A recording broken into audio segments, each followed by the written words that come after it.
The predator became the prey. In North Korea, the State Security Department, known as the Bowibu, was not an agency that protected people like outsiders might think when they hear FBI or CIA. It was in fact the regime's secret police, an institution built to defend the power of the leader rather than the lives of the citizens. It instilled fear in every neighborhood. It operated networks of informants, and even among its own officers no one felt safe, because every man was watching the other.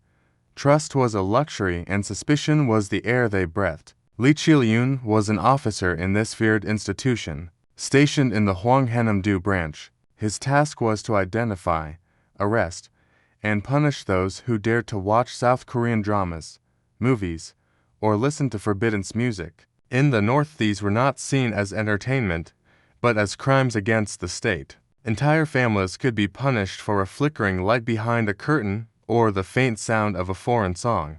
When raids were carried out, children trembled, mothers wept, and fathers begged. And Lee was there, officially the hunter, officially the enforcer. But in his heart he began to feel the contradiction, because in order to confiscate those materials he too had to watch them. And at first he told himself it was only duty, but slowly he found himself drawn in, watching with a mixture of curiosity and disbelief. On the screen, he saw families that laughed together freely, parents hugging children without fear, couples holding hands in open streets, bright cities where the lights never went out, songs sung without caution, dreams spoken aloud without punishment. These images haunted him, for back in North Korea the streets were dark, power failed daily, hunger gnawed at every family, and a smile was rare because life was about survival. He realized the people he arrested were not criminals. They were dreamers, and in his country dreaming was the greatest crime of all. His conscience tore at him, one part still bound by loyalty and fear, the other whispering that something was terribly wrong. The breaking point came on August 15, 2016, Liberation Day. That morning, a South Korean presidential broadcast, carried by loudspeakers across the border, reached his province. It was what the regime condemned as psychological warfare, but to him it was a window, and one line struck him like lightning. The soldiers of the Republic of Korea protect their nation and their people. That sentence echoed in his head, because in the Bowibu, he had always been told he was protecting the country, yet he knew he was not protecting the people. He was protecting the ruler's throne. In that moment, his loyalty cracked wide open. The thought of defection entered not as fantasy, but as possibility. It terrified him, because he more than anyone knew what happened to Bowibu officers who fled. Execution if caught, torture before death, their families branded traitors, guilt by association destroying innocent lives. He wrestled with this for nights, pacing, sweating, knowing that to stay was to suffocate slowly. To leave was to gamble everything. Fear clawed at him, guilt weighed on him. But a tiny flame of hope grew stronger each day. Others tried escaping through the rivers into China, the Yalu or Tumen. But he knew those borders were death traps. Soldiers with orders to shoot, civilians recruited to inform, checkpoints every few kilometers. He knew all of it because he had been part of the machinery that caught them. So he chose a path few dared. The Yellow Sea, wild, dangerous, and vast, the waves alone could kill. But the very recklessness meant fewer eyes watching. He saw it as his only chance, and so the hunter prepared to become the prey. The predator became the prey. The officer who once hunted defectors was now about to flee, fearing the very men he once served beside, a Bowibu officer running not only from his country, but from the Bowibu itself. On the chosen night, he and a friend stripped themselves of anything heavy. The air was cold, the water darker than the sky. With only the moon faint above, they dove into the sea. The chill stabbed their skin, every wave hit like a wall, and as the hours passed, muscles screamed and lungs burned. For 20 endless hours he fought the ocean, salt water pouring into his mouth, coughing, choking, his body begging him to stop. Every time he thought of surrendering, a new wave dragged him under, and each time he thought, this is the end, I cannot go on. But the image of freedom pulled him forward. His friend's voice shouting, keep going, pulled him back from despair.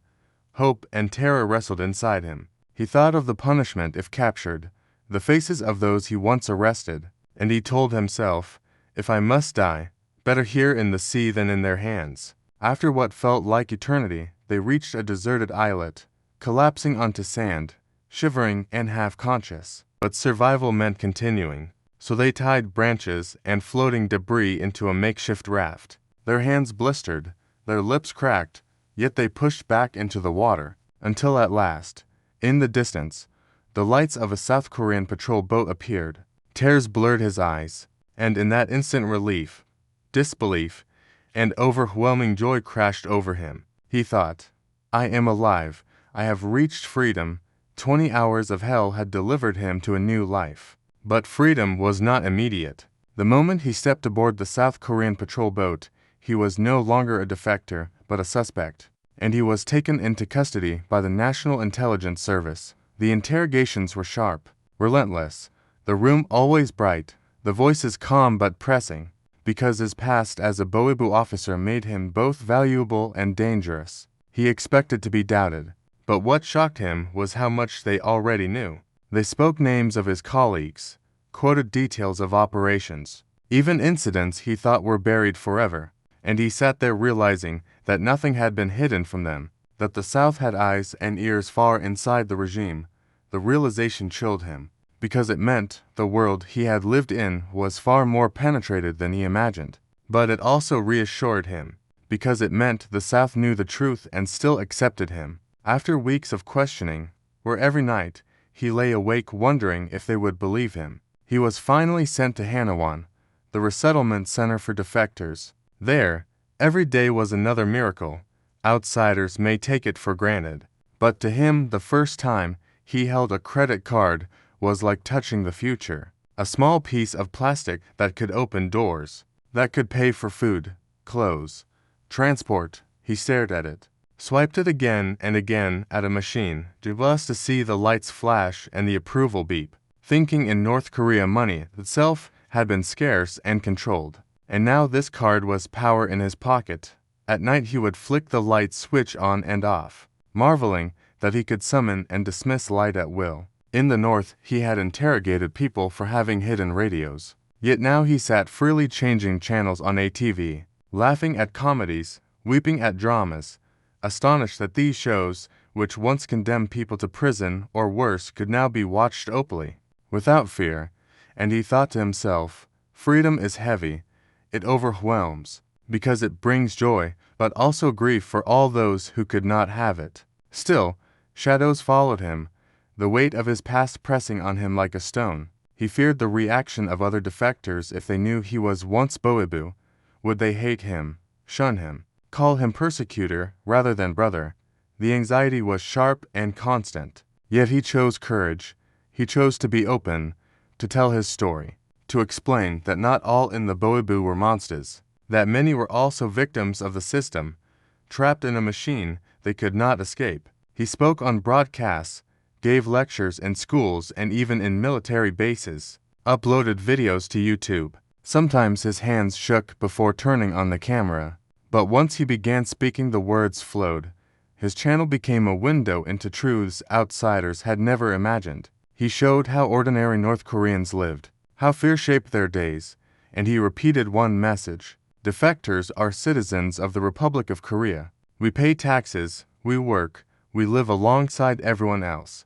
We are not outsiders, we are part of this society. To prove it to himself, he worked with his hands, laying tiles until his back ached, then tried real estate, then lecturing, always sweating to earn, to belong, to show that freedom meant responsibility as well as release. He stood before audiences, sometimes nervous, sometimes trembling, but when he spoke of the sea, of 20 hours between life and death, silence filled the room, and he saw in their eyes not judgment but respect. He read comments online, some harsh, but many thankful. People writing, I never knew, thank you for telling us.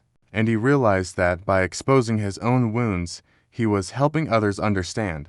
Today, he still speaks of North Korea's repression, of the need for reunification, of the value of liberty. He lives not as a hunter, but as a man who once served fear and now serves truth. His life itself a witness, a testimony that freedom is never free, but always priceless. His journey is not finished, because every word he speaks is for those still in darkness, and for a future where no predator will ever again turn its own people into prey.